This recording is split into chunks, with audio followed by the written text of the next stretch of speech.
여러분 안녕하십니까? 오늘은 전번 방송에서 약속했던 대로 김일성의 아내, 즉 김정일의 생모가 되고 김정은에게는 친할머니가 되는 김정숙이 원래 남편, 그러니까 김정숙이 김일성과 결혼하기 이전에 원래 있었던 남편 지감룡의 이야기를 해드리겠습니다. 그런데 이야기를 시작하기에 앞서 이 방송을 시청한 몇몇 친구분들이 저에게 연락하여 무슨 연설을 그렇게 오래 하냐고, 그리고 때로는 이야기가 오락오락 하면서 이 사람이 나왔다 저 사람이 나왔다 하는데 혼란스러워서 갈피를 잡지 못하겠다고 컴플레인 하더군요. 가능하면 남들처럼 좀 짧게 그리고 간단 명료하게 이야기해달라고 하는데 글쎄 그게 잘 안 되는군요. 물론 저도 좀 짧게 간단하고도 명료하게 하고 싶습니다.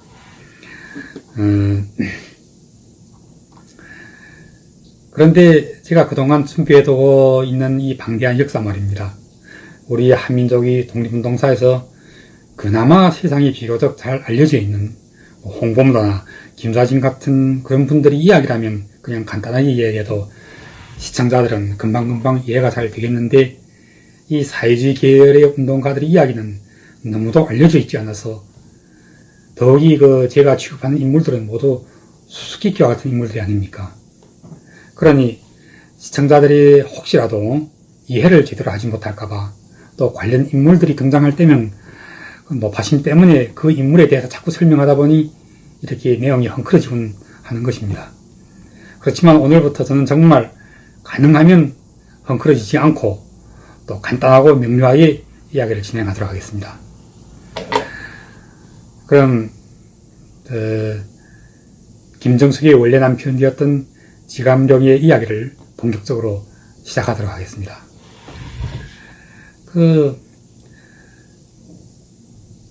전번 방송에서 이야기해드렸던 만산밀령의 책임자 김홍범이 북한에서 영화 속의 반면인물로 나왔던 것처럼 지감룡도 역시 41년도 바람이라는 그 영화에서 반면인물로 나옵니다.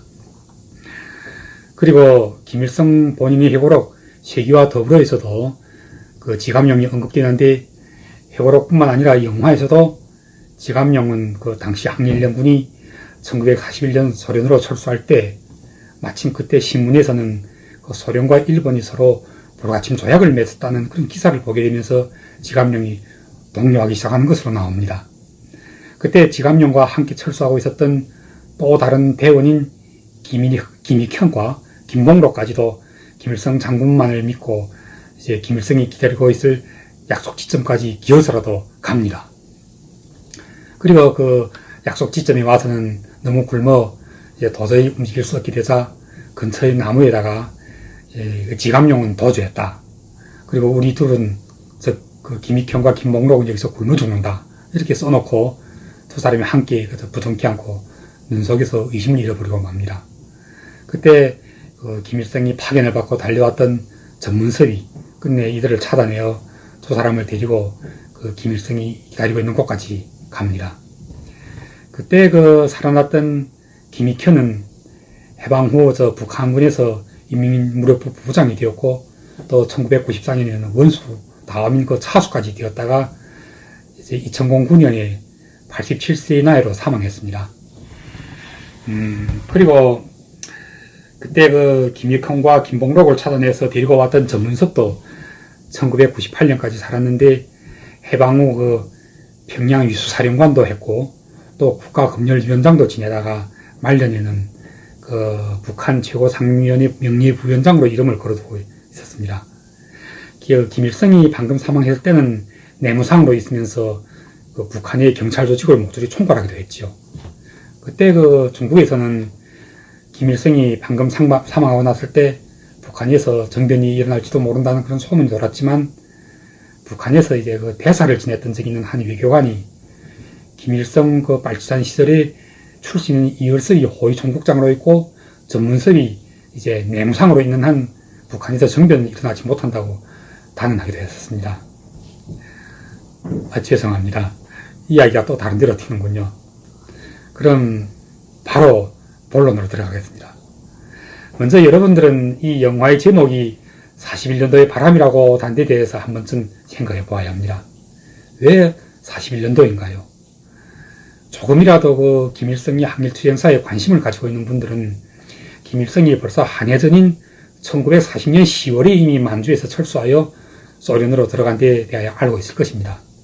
그렇다면 이 영화뿐만 아니라 김일성 본인이 회고록에서도 김익흥과 김봉록은 김일성과 만나기로 했다는 지점, 약속 지점이 어디며 또 이들은 어떻게 되어 도리대로라면 소련에 있어야 할 사람들이 소련에 있지 않고 여전히 만주에서 이토록 이처럼 도벌되게 쫓겨다니고 있었는지에 대해서 설명해야 합니다. 먼저 약속 지점에 대해서 말씀드리겠습니다.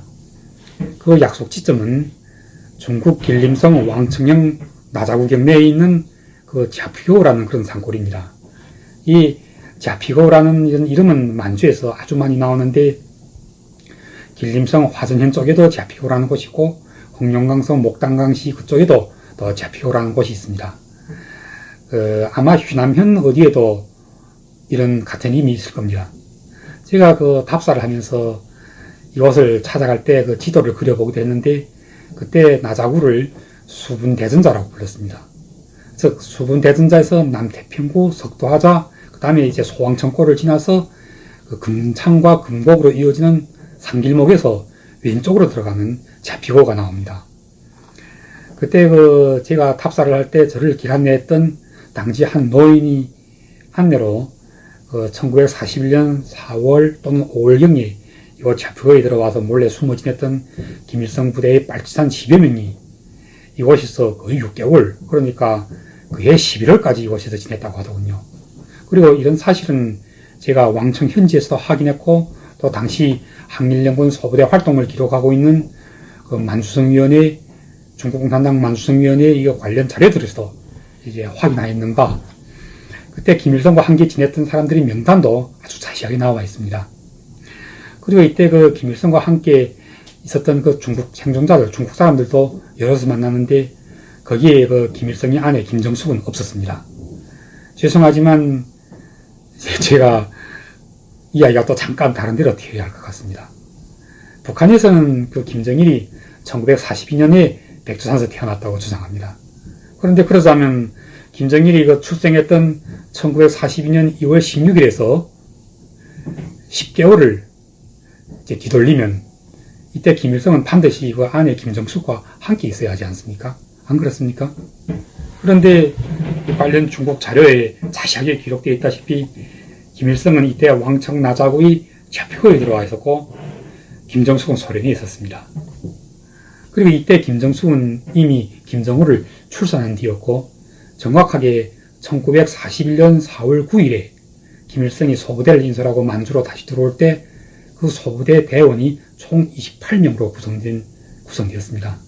이 28명이 소부대를 데리고 이제 만주로 위승민을 찾으러 나왔던 것입니다. 위승민은 김일성의 이제 상사이고 중국인이며 당시 그 김일성이 소속되었던 제1로군의 부총사령 겸 양정우가 총사령이었고 중국共产党남만성위원회 서기였습니다. 제가 그때 김일성이 인솔하고 만주로 다시 들어왔던 28명의 명단을 보여드리겠습니다. 이 명단은 중국정부 중앙당원관에서 소장하고 있는 동북지구 혁명역사 문건 휴집의 그 목록에 나옵니다. 단 한 글자 오탈자도 없는데 그대로 기재되어 있는 내용입니다. 이 명단 속에 결코 여대원은 단 한 명도 없습니다. 자, 보십시오. 제일 앞에 여기 동승빈, 유삼손, 유옥천, 전문섭, 낯익은 이름들이 있습니다. 여기서 동승빈 이 사람은 중국 사람입니다. 제가 이분을 1998년이든지 96년이든지 중국의 사청송 성도시에 찾아가서 직접 만났습니다. 그리고 이때 이야기를 아주 자세하게 들었습니다. 이분이 당시 김일성 이 소대의 분대장이었으니까요. 그리고 다음 여기서 유경수는, 유삼손은 다름 아닌 황순이 남편 유경수입니다. 그때는 유삼손이라고 불렸으니까요. 그리고 유경수의 곁에 있는 이 유옥천이라는 이분도 중국인입니다. 김일성이 곁에서 거의 10년을 함께 보낸 중국인인데 경호병이었고 해방 후에는 우리 중국의 연영성 대련에서 그 대련에 주둔하던 소련 홍군 위수사령부 부사령관으로 있었습니다. 그때 어떤 에피소드가 있는가 하면 대련에 주둔하던 소련 홍군 한 전투 영웅이 거리에 나가서 중국 처녀를 이제 강간한 일이 발생했습니다. 그때 이제 유옥천이 김일성이 경호병이 당장에서 그 소련 전투 영웅을 총으로 쏴죽였거든요. 그래서 그 일로 이제 유옥천도 이제 붙잡혀가서 감옥살이를 하고 후에는 그 무죄로 석방됐습니다. 그리고 제가 이 유옥천이 미망인하고 아들도 직접 만나서 취재를 했습니다. 그리고 여기 전문섭이 이름도 있고 또 그 곁에 이호성이 보이는군요. 이호성을 기억하고 계십니까? 바로 전번 황순이를 이야기할 때 그 만산밀령의 어린이들이 모두 죽었다고 내가 소개하지 않았습니까? 그때 유일하게 살아남은 바로 그 이호성입니다. 이제 오늘 이 이야기 주인공인 지감령이 어디 있는가 살펴봅시다. 여기 아래쯤에 중국인 진보산, 주명정, 이분도 또 중국인입니다. 그리고 그 곁에 지감령이 있고 지감령이 곁에는 또 중국인 송계신과 연합동이라는 중국인 이름도 있군요. 여기서 이제 김일성은 이 소부대의 소대장이었고 아래에 이제 3개 분대를 두었습니다. 그때 제1분대 분대장이 제가 해방 후에 중국 사청성 성도시에서 직접 찾아가 취재를 했던 동순빈입니다. 그리고 이제 황순이 남편 유경수는 제2분대장이었고 제3분대는 이제 김일성이 직접 분대장을 겸임했습니다. 그리고 그때 그 분대 밑에도 또 각각 이제 소조를 두었는데 보통 한 개 소조가 3명에서 4명, 많을 때는 5명까지 가는 그런 소조도 있었습니다. 그때 지감령이 이제 유경수의 분대에 소속되어서 한 개 소조를 인솔하고 바로 전번 방송에서 소개했던 만산밀령 여터까지 찾아갔다가 이제 살아있는 대원들을 하나도 못 만나고 돌아오는 길에 왕바버즈라고 부르는 그런 한 산속에 도착하게 되었습니다. 왕바버즈란 이 이름이 재미있습니다. 중국에서는 왕바란 자라를 의미합니다. 그리고 버즈란 모구를 말합니다. 그러니까 우리말로 이제 번역하자면 자라목이 되지요. 그래서 이제 이때 이 산속에서 발생했던 일을 두고 김일성은 회고록에서 특별히 한개 장조를 다 내어가지고 이제 왕바버스 사건이라는 제목을 달아가면서 이제 설명을 합니다. 그러나 이때 왕바버스에서 발생했던 일들에 대해서 북한에서는 자세하게 알려주지 않고 있습니다. 물론 몰라서가 아니라 알려주고 싶지 않아서 그런 거겠죠. 왜냐하면 그 당사자들인 김익현, 김봉록, 전문섭 이 사람들이 모두 해방 후에 계속 평양에서 살아 있었으니까 왜 그때 발생했던 일들에 대해서 자세하게 모르겠습니까? 적어도 이제 김일성 본인은 누구보다도 잘 알고 있었을 것이 아니겠습니까? 그러나 이제 세상에는 영원한 비밀이란 없는 법이 아닙니까? 지금 이 이야기에서 소개하고 있는 지감령이 원래는 김일성의 아내 김정숙이 원래 남편이었다는 사실도 결국 이렇게 밝혀지고 있으니 말입니다. 먼저 그때 지감령을 따라서 만산까지 들어갔다가 헌물을 켜고 돌아오는 길에 이제 왕바버즈에 들려서 한동안 숨어 지내면서 유경수를 기다리고 있었던 그 지감령의 소조에는 모두 5명이 있었습니다. 지감령과 김봉록, 이치호가 조선인이고 송계신과 주명승은 중국인이었습니다. 그때 이제 분대장 유경수는 처음에 지감령 소조도 데리고 함께 길을 떠났습니다. 그래서 안도에 도착했을 때 지감령 소조는 이제 만산 쪽으로 가고 유경수는 또 다른 소조를 데리고 그때 유경수 소조의 김익현, 전문섭 등이 이제 포함되어 있었습니다. 그래서 이 유경수는 유승민이 이제 숨어 있을 것이라고 짐작되는 화전현 밀령까지 찾아갔다가 유승민이 이미 사망했다는 걸 알게 됩니다. 그래서 이제 다시 돌아오는 길에 김익현을 이제 지감령에게로 보내서 빨리 뒤따라 이제 좌표 쪽으로 철수하라고 이제 통지를 했던 것입니다.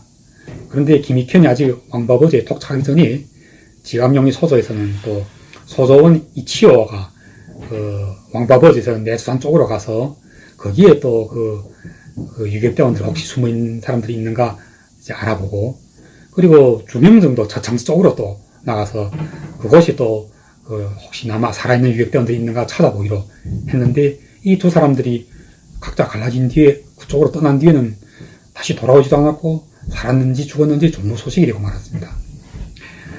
결국 이제 왕바버지에는 세 사람이 남았는데 지감룡과 김봉록 그리고 이제 중국인이 하나 있었는데 그 사람이 송괴신이라고 부르는 성이 송가입니다. 이 세 사람이 이제 너무 굶어서 지탱하기가 어려워 하루 종일 사막에 이제 누워있기만 했다고 합니다. 그러나 그래도 포초는 서야 하니까 세 사람이 이제 돌아가면서 이제 포초를 서고 있었는데 그때 이제 중국인 송가가 포초 사러 나갔다가 산속에서 이제 누가 이제 땅속에 숨겨둔 감자를 발견하게 됩니다. 근데 이제 그거 발견하고는 가지고 와서 같이 먹지 않고 포초 서러 할 때마다 몰래 나가서는 그 한낮이 이제 판에서는 불을 지펴가지고 혼자 이제 구워 먹었다고 합니다. 그러다가 이제 하루는 지감룡이가 발견됐는데 이 지감룡이가 송가야, 너 이러고도 항일연군이냐? 다 같이 지금 굶어있는데 이 감자를 발견했으면 말이야 나눠 먹어야지 너 혼자 이렇게 몰래 먹느냐고. 그러면서 이 송가의 따귀를 한 대 때렸는데 그날 밤에 이 포초를 겨려오니까 송가가 사라져버리고 만 것입니다. 이 귓밤 한 대 얻어맞고는 그냥 그 길로 달아났죠, 송가가. 그때 이 송가가 도망갈 때 김봉록은 뭐 이미 너무 굶어서 정신이 흐리멍텅해 있다 보니까 송가가 도망가는 것도 모르고 있었다고 합니다. 그래, 어쨌든 이 송가가 사라졌으니까 또 어디 가서 그 일본군 토벌대를 끌어올까봐 이 지감룡이 김봉록을 이제 들켜업고 다른 곳으로 이동해서 지금 임시로 풀막을 하나 만들어 놓고 그 안에 이제 김봉록을 눕혀놓고는 자신이 혼자 나가서 계속 포초를 썼다고 합니다. 그런데 그때 아닌 게 아니라 이제 감자를 파먹다가 발각돼서 귓밤 한 대 얻어맞고 사라졌던 그 송가가 아닌 게 아니라 안도인 경찰대를 이제 이끌고 왕바버스 쪽으로 들어왔던 것입니다. 이 송가, 지감룡이 이제 그때 다른 곳으로 이동했으니까 임시 찾지 못하게 되자 이 경찰들이 송가한테서 지감룡하고 김봉록이 며칠째 굶어 있다는 그런 정보를 알고는 부근에서 이제 불을 피워놓고 고기를 구워대기 시작했습니다. 그러면서 이제 고기 타는 냄새가 이제 여기저기 이제 전해지면 굶은 사람들 참지 못하고 이제 그쪽으로 다가올 것이라고 이렇게 기대했던 것이죠. 그리고는 산속에다 대고 또 소리도 쳤습니다. 이제 그만 빨리 이제 내려오라고.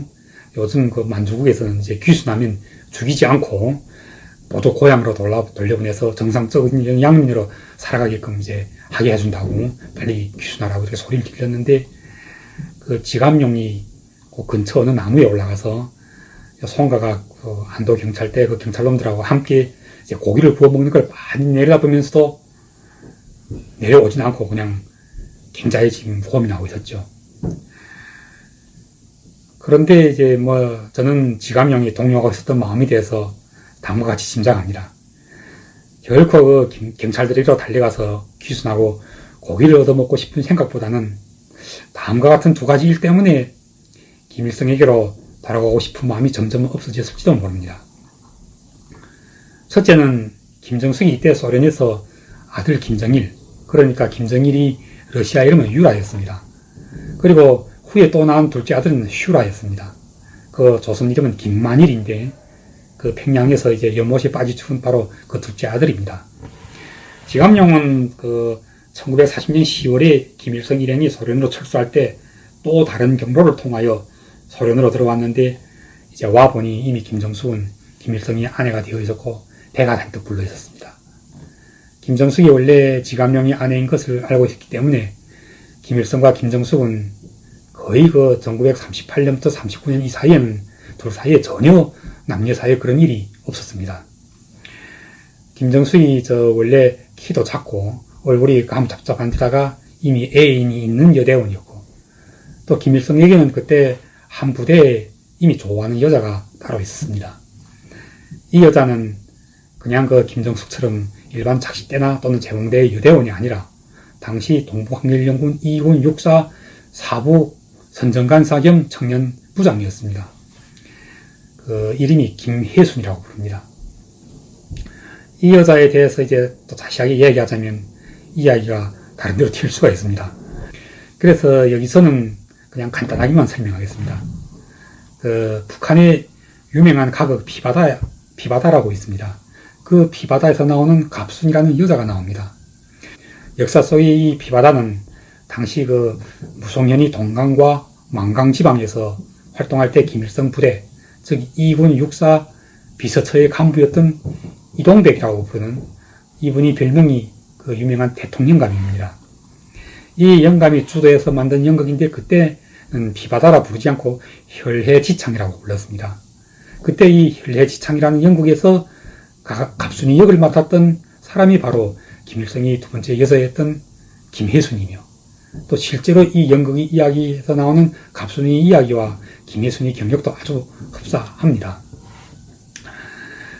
김혜순과 한동리에서 이제 살았고 또 김일성 부대에서 활동했을 뿐만 아니라 함께 활동했죠.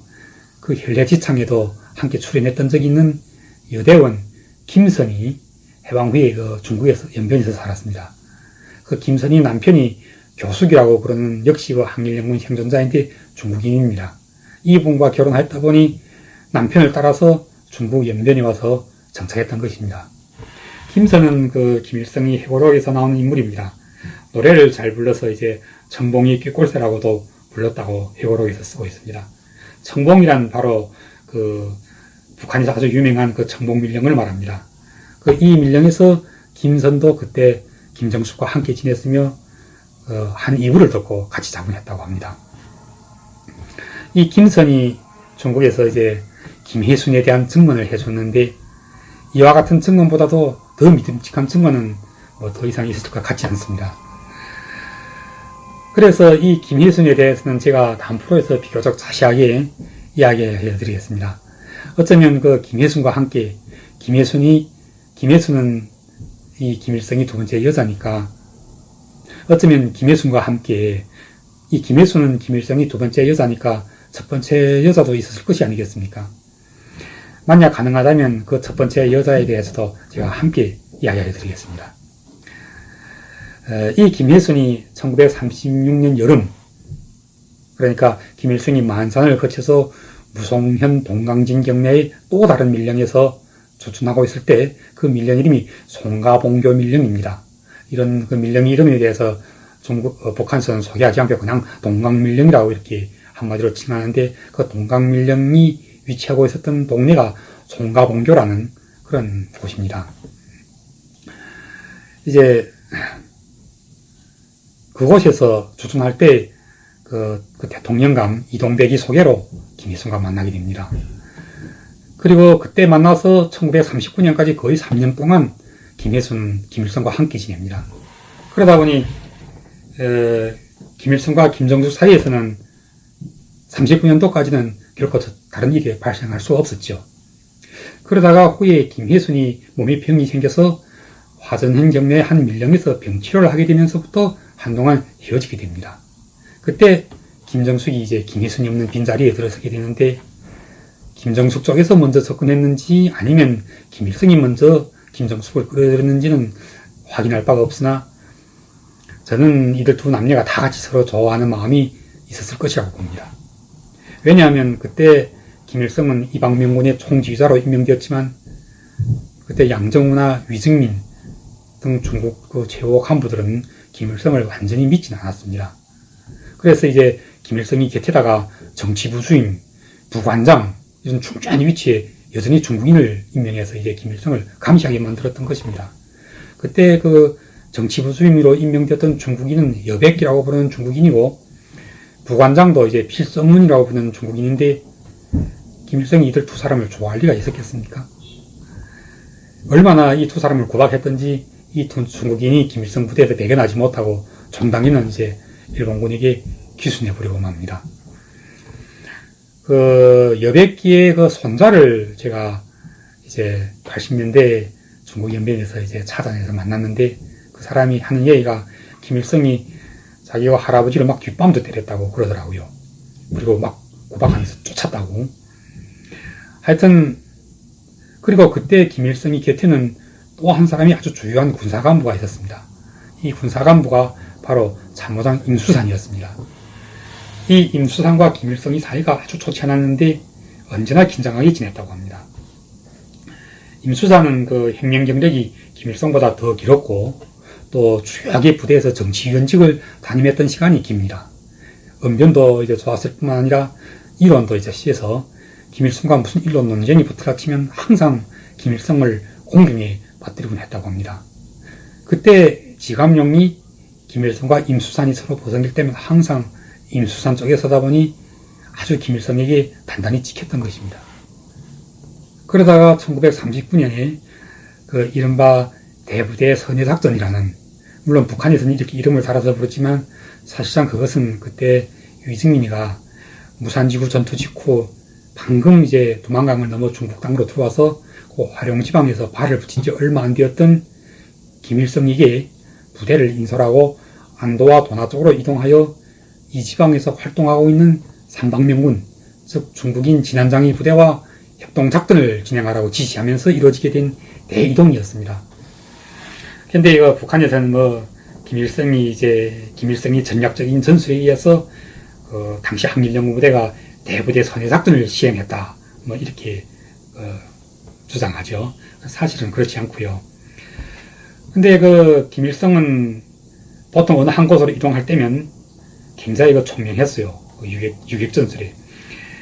먼저 이제 선발부대를 파견해서 자기들이 이제 이동하다가 휴식하게 되거나 또는 묵게 될 그 지점에다가 먼저 가서 식량도 묻어두고 또 천막도 만들어 놓고 또 여차하면 이게 규모가 그리 크지 않은 밀령도 이제 만들어 놓는 그런 습관이 있었습니다. 그래, 대부대 선해작전이라는 것을 시작할 때 미리 임수산과 지감용을 이제 파견합니다.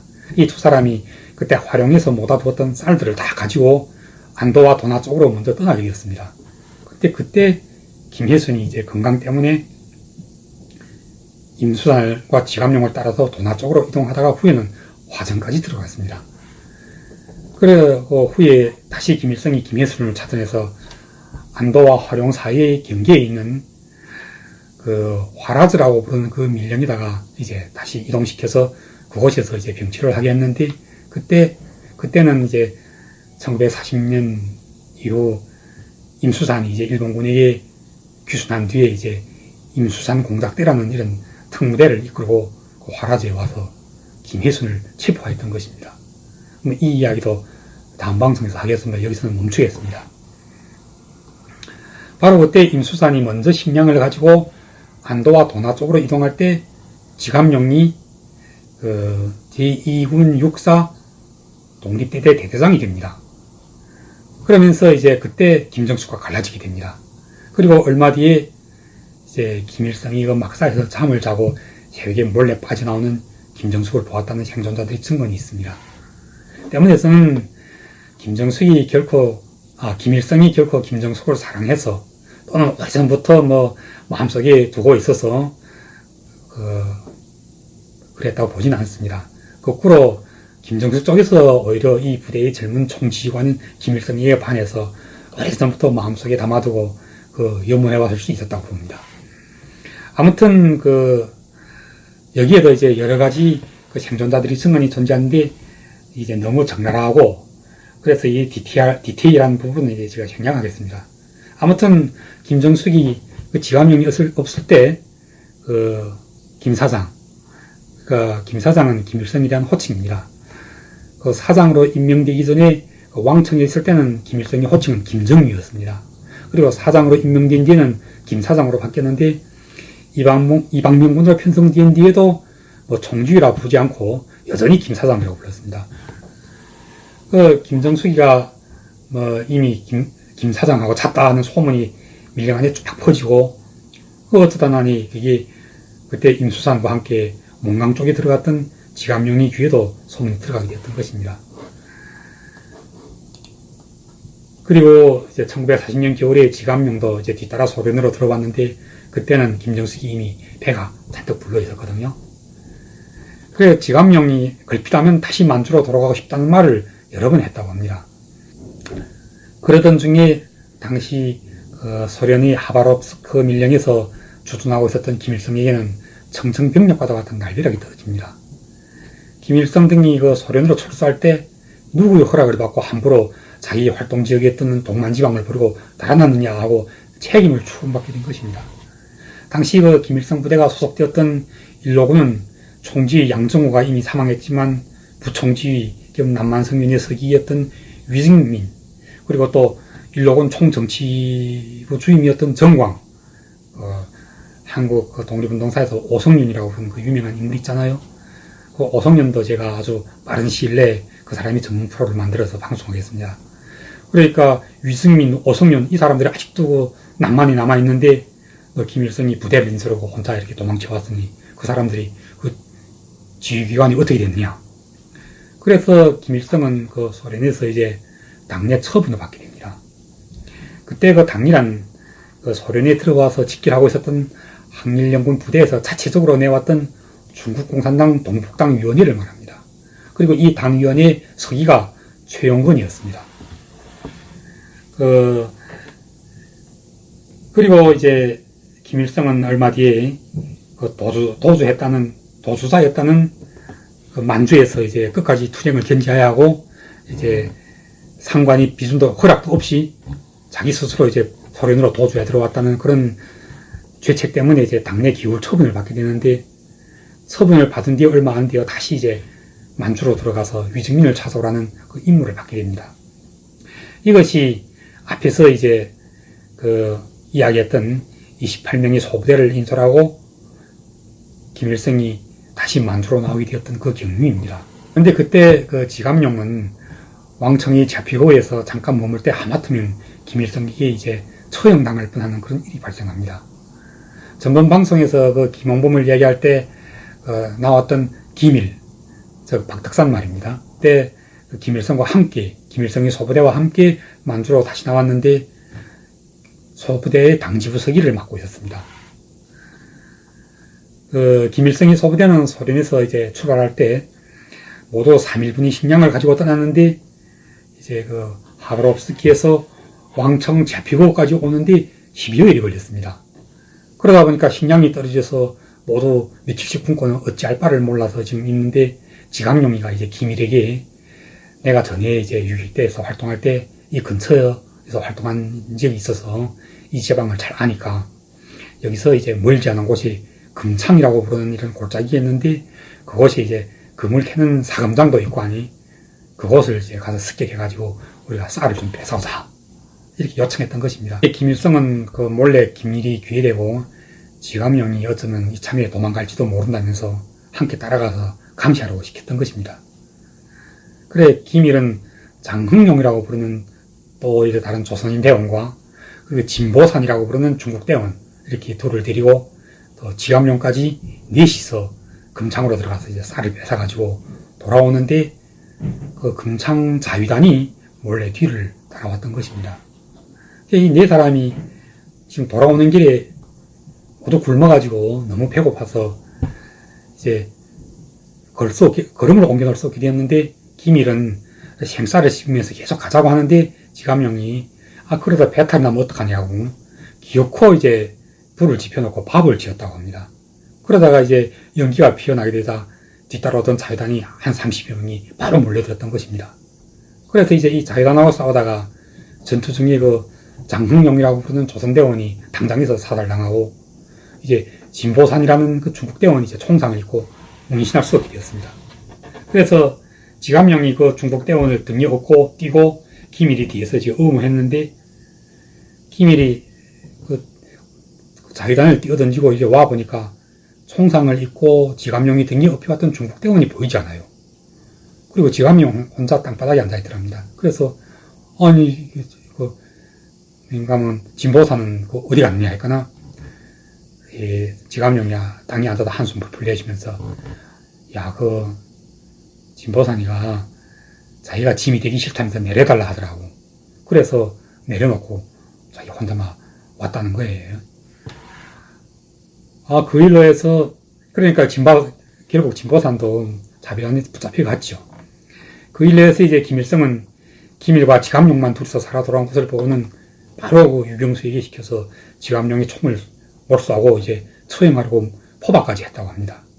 그때 다행히도 기밀이 나서서 다 자기 잘못이라고 책임을 덮었으면서 끝까지 지감용을 살려달라고 요청했던 것입니다.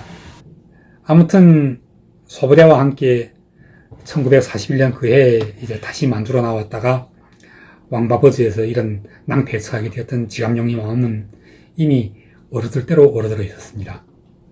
그래서 그때 빨리 그 약속된 지점 왕청 나자고 제피곡으로 철수하자고 찾아왔던 김익현과 김봉록 위에 지감용이 이렇게 말했다고 합니다. 익현아, 그리고 봉록아, 우리 오늘은 여기서 헤어져야 될 것 같구나. 자기보다 나이도 훨씬 어린 두 어린 대원에게 이런 말을 꺼내기가 지감용도 결코 쉽진 않았던 것 같습니다. 지감용과 그 여영준이 모두 그 팔도고 출신들인 것은 전문방송에서 그 김홍범에 대해서 이야기할 때 이미 소개한 바가 있습니다.